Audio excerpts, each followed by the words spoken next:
So, Mikel Arteta has had his press conference for the game against Luton that's being played tonight, and there was actually some interesting pieces of information in there that I think we can take and have a decent discussion on. So as always, I want to be hearing people's thoughts and opinions on everything they hear in this video. But before we get into it, if you do enjoy this daily Arsenal content, just let me know by giving me a thumbs up on this video. So let's get into it. So the first one, the reporter just simply asked about Bukayo Saka, and Mikel Arteta said he's fine. We haven't trained yet, we've just recovered. We got sort of one training session, so we'll see if he's in a fit enough position to start. And I think that's kind of where I want to start this discussion. Gabriel Martinelli and Bukayo Saka. We saw them both in the last game, and to me it seemed like Bukayo Saka was maybe struggling slightly more than Gabriel Martinelli. Now, Saka obviously played a lot more minutes, so maybe that's the deciding factor. Martinelli, when he come on, he actually looked fairly decent, looked very, very quick. But to me, Bukayo Saka just seems like he's maybe missing that second of pace. Is it just fatigue? Is it injury? And does he need to be rested in this game? Can we afford to rest him in this game? We've got another question coming up that maybe answers that. But let me know your thoughts. Do you rest Bukayo Saka in this game against Luton? So the first main question was about Arsenal playing a different way at City. You know, does it show that Arsenal have the ability to change their style of play and still get a result? And Mikel Arteta said, you have to sometimes because you want to adapt, and sometimes because you have to adapt. You have to have the resilience and leave your ego and ideology aside, and you have to play that way to win the game. The team was mentally really strong, and it was really clever the way they did it. And I thought that was interesting, because we heard Martin Odegaard come out after the game and said that wasn't necessarily the game plan to sit so deep. You know, Arsenal's instructions were to come out and attack the second half. Now, the game obviously didn't play out that way. But to me, that's kind of even more impressive because it wasn't the game plan. But you still have the ability to adjust what you're thinking of doing, you know, and you're being forced to sit deeper, and you're still having the resilience and the ability to adjust to that and still grind out the result. That's why I thought, after hearing these comments and the comments from Odegaard, that performance against City maybe was slightly more impressive to me. Because, yeah, of course, we would like to go and attack and win the game. But the fact that the game plan was to do that and we couldn't, so we had to sit deep and we were still able to grind out a result, I was just really impressed with that. So the second question was, you know, do Arsenal have to now go on and win every single game to go and win the title? And Mikel Arteta said, I don't know, but it's going to have to be really close to that. When you see the level and consistency of the other teams and historically what is needed to win this league, it's not going to be very far from that. And I think that's interesting because do I expect Arsenal to not necessarily slip up but drop points before the end of the season? I think it's probably fairly safe to assume we will do at some point. Listen, if Arsenal go on to win every single game left in the Premier League, then we will win the title. But it doesn't always work out like that. Now, we've been on a fantastic run recently, but I don't see that carrying on till the end of the season going unbeaten. There might be a draw in there. I'm not necessarily predicting a loss, but I think there may be a couple of draws in there when you're looking at the games. Now, I think the pressure this season will actually help Arsenal because we're not in a leading position. We don't have a 6, 7, 8 point gap. We're actually still chasing Liverpool in first position. And I think that's maybe where Arsenal, where we are right now, actually operates and does our best work. So I think there may be a couple of draws in there. You know, you look at fixtures against Villa, Tottenham, Chelsea. Now, I don't know which ones we're going to draw. You've even got United away. But I think by the time that United away game comes, if Arsenal are in a position where, you know, we've not dropped any points and we need to go to Man United and win that game, I think we're capable of doing that. But it is interesting to see what Liverpool and Man City do as well, because I expect them to drop points as well.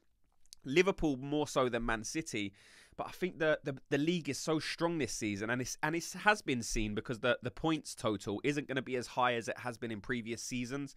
Now, is that because other teams have dropped off, or is that just because the other teams in the league are getting stronger? We know the spending power the Premier League has. We're able to attract people from different leagues. You know, teams like Bournemouth, Everton, mid-table teams are able to go and buy players from, I don't know, Atletico Madrid or something like that. We're having the spending power, so that will strengthen the league. Maybe we're seeing that this season, but I do actually agree with what Mikel Arteta said. I think we have to be pretty close to being perfect to go on and win the league. We do have some difficult fixtures, but I do think we're capable of doing it.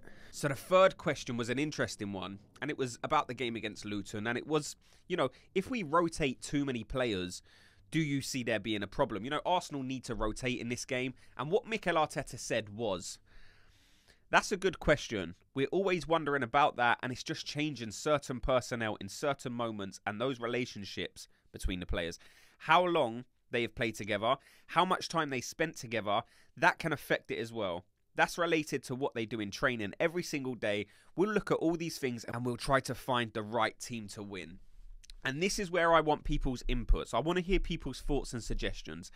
How many players can you rotate before you do lose that structure of the squad, before you do lose the ability that Arsenal have had so often this season? You know, can you change 5-6 players?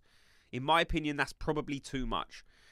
I think you could probably change out the left back, the centre mid, but then what do you do with the more attacking positions? Can you change both wingers and the strikers? Listen, Havertz has played a lot of football. Saka, Martinelli, they've all played a lot of football. So I don't know how many of those players you can rest before you do affect the balance of the team. And I think that's what Mikel Arteta's saying there.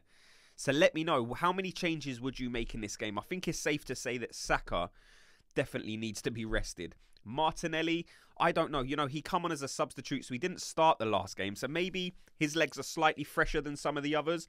But he was carrying an injury, so you also have to be careful with that as well. Havertz, you know, I've heard it said a few times that maybe Havertz needs some rest. Havertz, to me, doesn't seem like a player who's playing with fatigue. I think you can pinpoint certain players in this Arsenal team and maybe say, listen, this guy looks like he's playing with a bit of fatigue, and I point out the wingers. So maybe for that reason, you do go Trossard, Jesus, and Havertz. But again, that leaves you with a question. Does that affect the balance of the team? Let me know.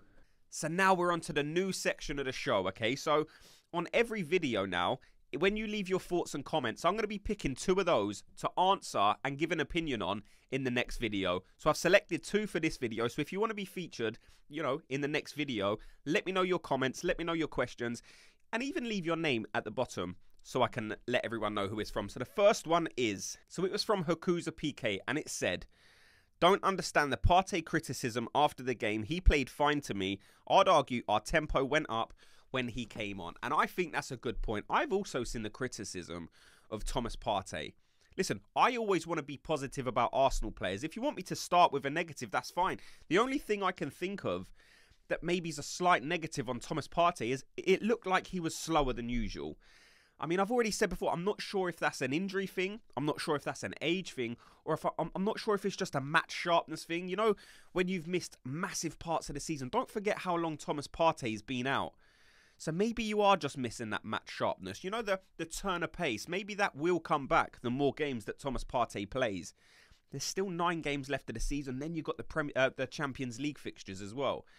So to me, yeah, the criticism of Thomas Partey is harsh because I still think he can have a massive role to play for the rest of the season for Arsenal. So the second question was from John WPK, and it was, I'm going to give Luton some respect and say Arsenal win 1-0. With a heavily rotated squad, we need to rest Saka, Havertz, and even Odegaard. So I'm hoping to see Emil Smith-Rowe, Fabio Vieira, and Jesus play. And I thought that was an interesting one because it kind of touches on what we've already said in the video about the heavy rotation. And it is a difficult one because, you know, like you said there, you need to see Havertz, Odegaard, and Saka rested. To me, that maybe unbalances the team a bit too much to rest all of those 3 key guys.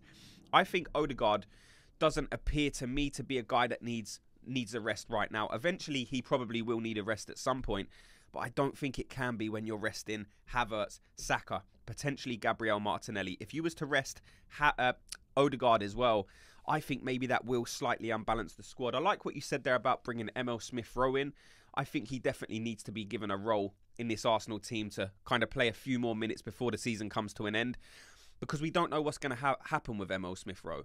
Are we going to sell him? Is he going to have a role to play? If he is, he's only got 9, 10, 11 games to play to convince Mikel Arteta that he still has a part to play in this team. But that's just my thoughts. Like I said, if you want to be featured in tomorrow's video, make sure you leave your questions and comments in the comment section. Thanks so much to everyone for watching and listening. Let me know your thoughts on everything you've heard in this video. Also, before you go, just hit the like button and subscribe, and I'll speak to you all in tomorrow's video. Gooners, have a good day.